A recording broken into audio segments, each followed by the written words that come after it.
नमस्कार, स्वागत है एक बार फिर से आप सभी का आपके अपने ही चैनल हनुमान सेवा परिवार में। आशा करते हैं दोस्तों कि प्रभु श्री हनुमान जी और परम पूज्य बाबा नीम करौरी महाराज जी सभी भक्तों पर असीम कृपा सदैव बनाए रखें और आप सभी का जीवन को सद्मार्ग पर मार्गदर्शित करते रहें।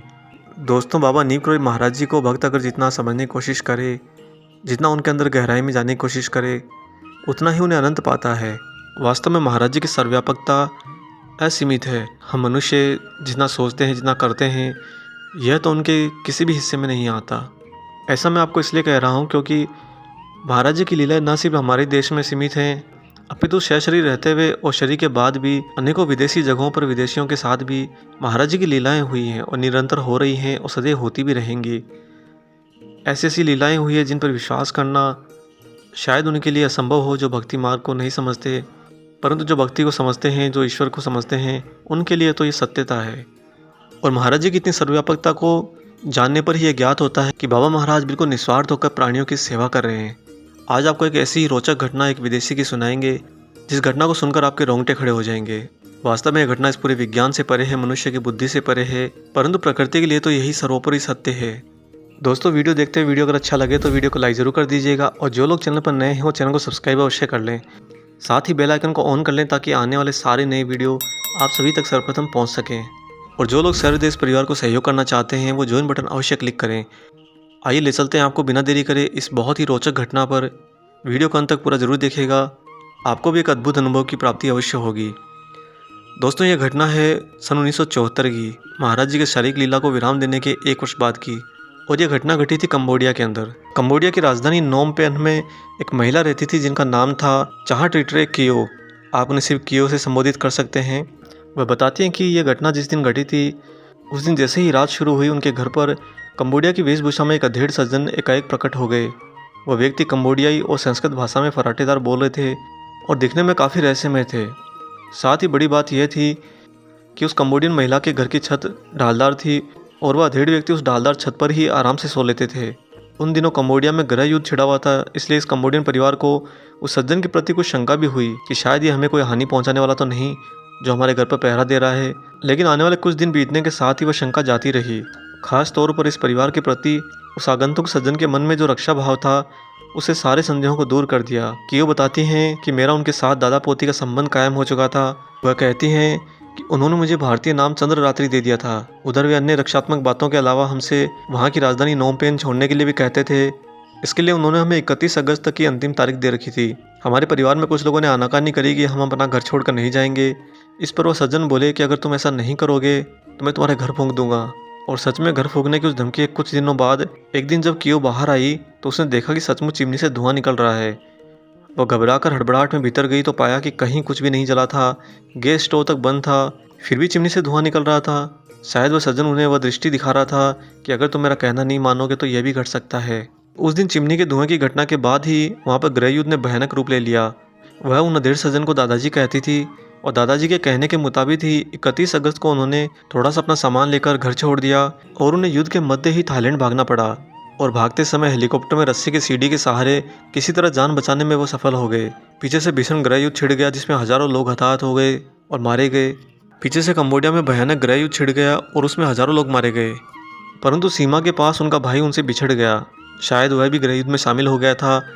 कुछ काल बाद वे बैंकॉक से अमेरिका चली गई। जब वह अमेरिका गई तो वह यही सोचती थी कि उन सज्जन से अब वह कभी नहीं मिल पाएगी। साथ ही उन सज्जन के द्वारा करी गई उनकी रक्षा लीलाओं को वो कभी भूल भी नहीं सकी। यूँ तो वो कंबोडियन महिला जब कंबोडिया में रहती थी और वह आगंतुक वृद्ध व्यक्ति उनकी रक्षा कर रहा था, तब एक दिन उस महिला ने उनके बारे में जानना चाहा तो उस आगंतुक ने बताया कि वे उत्तर भारत के नीम करौरी बाबा हैं और कैंची में उनका दिव्य आश्रम है। बस ये नाम और कैंची, इतना ही उनका परिचय उनसे हुआ था। तत्पश्चात जब अभी युद्ध की परिस्थिति में वे अमेरिका आ गई तो एक दिन एक लाइब्रेरी के अंदर उन्होंने एक बुक देखी जिसका शीर्षक था मिरेकल ऑफ लव। उस बुक को देखकर वह उसे निकालकर पढ़ने लगी और तभी उसमें उन्हें एक स्थान पर महाराज जी के शब्द दिखाई दिए गए। इसी के साथ उसने कैंची और नीम करौरी शब्द भी दिखाई दिया। तब उन्हें सब कुछ याद आ गया और उनके मन में जिज्ञासा जागी उनके बारे में पता लगाने की। वह उस पुस्तक में वर्णित कैंची आश्रम के बारे में जल्द ही खोज पाई और भारत आ गई। कैंची आश्रम आकर वह इतनी भावविभोर हो गई कि वह मन के उद्गारों को पूरी तरह से व्यक्त भी नहीं कर पा रही थी। यहाँ आकर वह श्री माँ से मिली। जब उसने यहाँ आकर महाराज जी की मूर्ति देखी तो भावातिरेक में बोल उठी कि हाँ, ये वही थे। इन्हें बस केवल कंबोडियन टॉप और काली पैंट पहना दो, बस ये बिल्कुल वही थे। दोस्तों आपको बता दें कि कैंची धाम में स्थापित बाबा की इस मूर्ति का 1974 में जब महाराज जी वहाँ उनकी रक्षा कर रहे थे कोई अस्तित्व भी नहीं था, लेकिन भविष्य में लगने वाली इस मूर्ति के अनुरूप ही महाराज जी अपनी छवि गढ़कर इस महिला को कंबोडियाई वेशभूषा में दर्शन दिया। इसी छवि के साथ वे कैंची धाम में विद्यमान हैं। इसलिए कालांतर में जब कियो कैंची आश्रम की खोज करते हुए भारत आई तो वह यहाँ महाराज जी को देखकर भाव विभोर में झूम उठी। इस कंबोडियाई महिला ने केवल एक रात कैंची में बिताई थी, फिर अपनी माँ की तलाश में वह नोम पेन और बैंकॉक चली गई। वहाँ कोई पता नहीं लगने पर वह अमेरिका वापस चली गई। बाद में उसने कैंची में रह रही अमेरिकी महिला रीटा ग्रीन को लिखा कि गत 22 वर्षों से मैं सोचती रही कि उन्होंने मुझे पूरी तरह छोड़ दिया है, पर अब मैं जब श्रीमा और अन्य भक्तों से मिली तब मुझे उनकी दया और स्नेह की पूर्वत अनुभूति होने लगी है।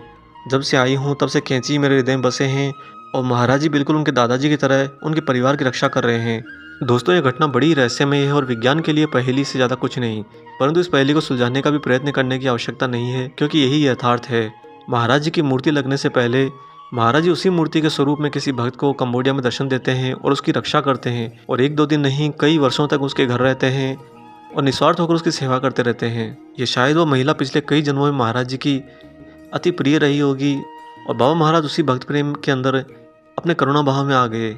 आप सोचिए कि यहाँ पर कैंची आश्रम में महाराज जी की मूर्ति भी स्थापित नहीं हुई, बाबा महाराज जी कहीं और लीला कर रहे थे, और जब महाराज जी वहाँ पर शय शरीर दिन और रात लीला कर रहे थे उसी समय महाराज जी यहाँ हिंदुस्तान में एक अन्य शरीर की लीला को विराम कर रहे थे। और यह सब दोस्तों कोई काल्पनिक घटना नहीं है, ये सब सत्य घटी घटना है जिसमें महाराज जी का पूर्ण नियंत्रण है। बाबा महाराज एक साथ अनेकों जगह पर तो कई बार पाए गए, परंतु इस तरह की घटनाएं जहाँ पर महाराज जी शय शरीर कहीं और किसी भक्त की सेवा कर रहे हो कई वर्षों तक और यहाँ पर हिंदुस्तान में उनकी लीलाएं चल रही हो, यह जितना रोचक और विस्मयकारी है उतना ही ज़्यादा परम आनंददायक भी है, क्योंकि बाबा ही ऐसी कृपा कर सकते हैं। और महाराज जी का इतना वात्सल्य प्रेम कि बाबा महाराज जी ने अपना परिचय भी दिया कि हम उत्तर भारत के बाबा नीम करोली हैं और हमारा कैंची आश्रम है।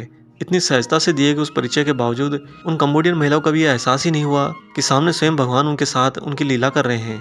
आपने यहाँ पर यह भी देखा कि महाराज जी बिन मांगे ही कितना कुछ भक्त को देते हैं। बस आपका आंतरिक स्वभाव सच होना चाहिए, साफ होना चाहिए। जितना मनुष्य अंदर से साफ होता जाएगा उतनी ही महाराज जी के लिए जगह बनती जाएगी और बाबा महाराज आपके अंदर ही स्थापित हो जाएंगे। और जब महाराज जी आपके अंदर स्थापित हो जाएंगे तो आपका जीवन, आपके प्राण, आपकी आत्मा और आपका जन्म जन्म का चक्र सब कुछ महाराज जी के नियंत्रण में चला जाएगा।